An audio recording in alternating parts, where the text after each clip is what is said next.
Hey everyone, and welcome back for another deep dive with us. Today, we are diving into immigration. Specifically, the recent surge in immigration. Right, exactly. Not just looking at the present, but like what happens if this keeps going, you know? Hmm. And luckily, we've got a really interesting report to guide us on this. Oh, yeah, this one's a doozy. It's a July 2024 report from the Congressional Budget Office. The CBO, those folks who are all about the numbers. Yeah, they basically take policy and turn it into these, cold, hard statistics. And for this report, they wanted to see what happens. This huge jump in immigration that started in 2021 just keeps on going. Which is really different from how we usually talk about immigration. This isn't about immigration generally, but this specific wave and its potential impact. And spoiler alert, the impact is kind of surprising, to say the least. In fact, get this, the report actually suggests that this surge might actually shrink the federal deficit. Wait, really? I thought more people meant, more strain on resources, more spending. That's the usual assumption, right? Yeah. But we're not just talking about a small dip in the deficit here either. The CBO is talking about a potential reduction of $4.9 trillion over the next 10 years. Okay, now my ears are perked up. How is that even possible? That's the million-dollar question, right? And honestly, it's what makes this report so fascinating. So where do we even start with this? Well, I guess the first question is just how big are we talking about when we say surge? Give us a sense of the scale here. Well, before 2020, the CBO figured about 200,000 other foreign nationals would come to the U.S. every year. That was kind of the baseline, you know? Yeah. But now, their projections are showing a whopping 8.7 million more people in that category coming to the U.S. just between 2021 and 2026. Whoa, 8.7 million? Okay, hold on. Other foreign nationals? Ooh, it's a mouthful.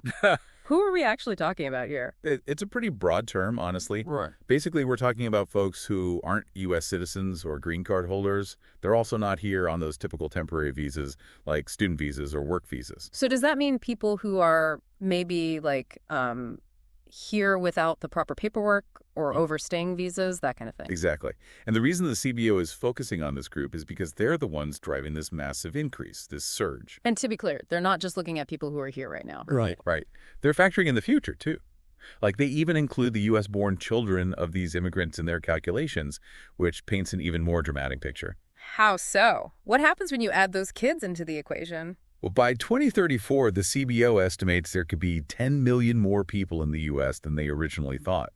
That's almost a 3% population bump in just over a decade, fueled mostly by this surge. Wow, that's huge. Okay, so we've established that we're talking about a lot of new people. But you said earlier that this might actually be good for the federal budget. I'm still wrapping my head around that one. Yeah, it seems counterintuitive, right? Yeah. But it boils down to this. More people, especially those working and paying taxes, means more revenue for the government. So even if there are more people using social services too, the increased tax revenue more than makes up for it. That's what the CBO is projecting, yeah. But, and this is important, there are a lot of nuances to that finding. It's not quite as simple as it might seem on the surface. Okay, so let's unpack those nuances then. Where do we even begin with something this complex? Well, for starters, the CBO's analysis relies on a ton of different factors, like who from this surge is eligible for which benefits and when. And that gets really complicated quickly because a lot depends on how people entered the U.S. in the first place. Oh, I bet. There are so many different ways to get here, each with their own rules and regulations. You're telling me, for example, take something called parole. Parole? Like what you get out of jail? It's kind of similar, but in the immigration world, it's basically a way for people who are dealing with really dangerous situations back home to come to the U.S., even if they don't meet all the usual requirements for a visa. Oh, right. Like we've seen recently with Afghan refugees or Ukrainians fleeing the war, people escaping really desperate situations. Exactly. So you've got all these folks arriving under this parole system, and it becomes this huge question of what they're actually entitled to once they're here. Can they work legally? Do their kids automatically get to go to public schools? These are the kinds of things the CBO had to wrestle with for this report. It's like this giant puzzle where each piece represents a different group of people with completely unique circumstances. No wonder this report is so in-depth. Right. And to make matters even more complicated, they estimate that only about half of the people included in this surge are actually going to be allowed to work legally. And that, of course, has a big impact on how much they're contributing in taxes. Which then affects their contribution to that potential deficit reduction we were talking about. Exactly. It's not as simple as just plugging in more people into the equation. You've got all these other factors at play, like employment status, which benefits they qualify for, and so on. Right, it's a whole web of interconnected issues. Precisely. And the CBO had to consider it all. Healthcare costs, education expenses, all sorts of social programs. They even looked at how this influx of people might affect things like interest rates, which then indirectly affect government spending. Wow, so they really went deep down the rabbit hole on this one. They tried to think of every possible angle. They did. And while the report offers a lot of insight, we also have to remember that it's still just one interpretation of an incredibly complex issue. That's a good point. There are a lot of variables at play here. But still, it's pretty wild to think that this surge might lead to a smaller deficit. That's not what I would have expected at all. It is pretty wild, right? But remember, we've only scratched the surface here. The CBO's findings get even more interesting when you start looking beyond just the budget at the wider impact this surge could have on the U.S. economy as a whole. All right, well, you've definitely piqued my curiosity. Let's dig into that a bit more, shall we? What else did the CBO discover? So beyond just the budget stuff, the CBO actually found that this immigration surge could be really good for the U.S. economy overall. Oh, really? In what way? I would have thought more people means like more competition for jobs and resources, that kind of thing. Right, that's a common concern. But what the CBO found was that this surge could actually grow the labor force, which usually means a bigger GDP. And just for those who don't have it memorized, GDP is? Gross domestic product. So like the total value of everything, all the goods and services produced here in the U.S. Okay, so a bigger pie overall. But are we talking like a sliver bigger or a whole lot bigger? What are the actual numbers here?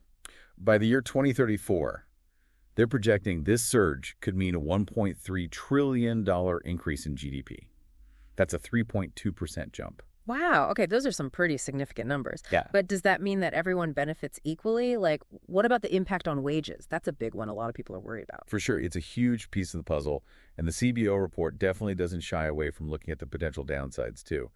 What they found was that the surge could mean slower wage growth, especially between 2024 and 2031. Which makes sense, at least in the short term, right? More workers, more competition for jobs, that could drive wages down.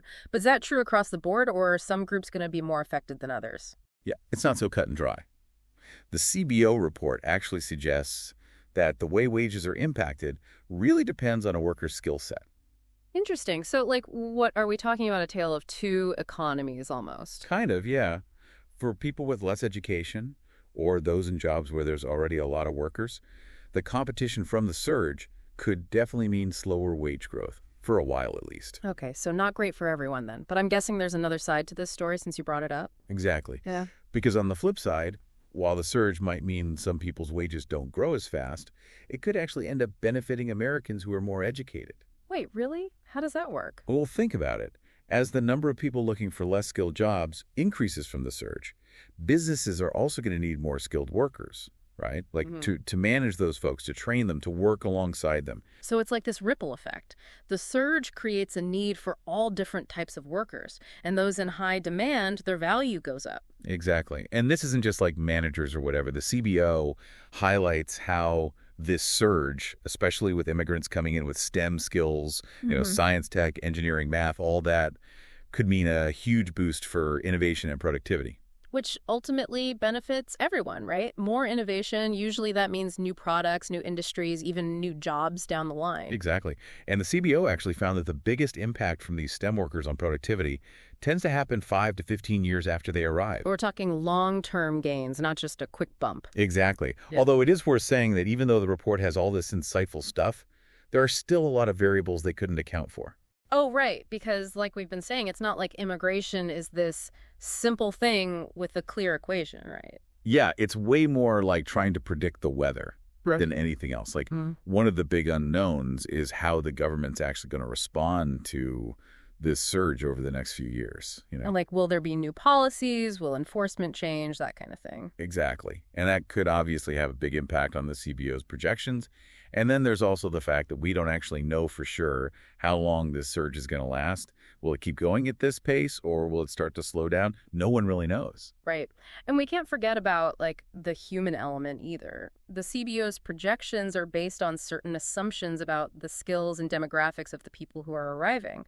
If those assumptions are off, things could shake out really differently. Totally. like a much larger percentage of highly skilled workers than expected, that could mean the economic benefits are even bigger.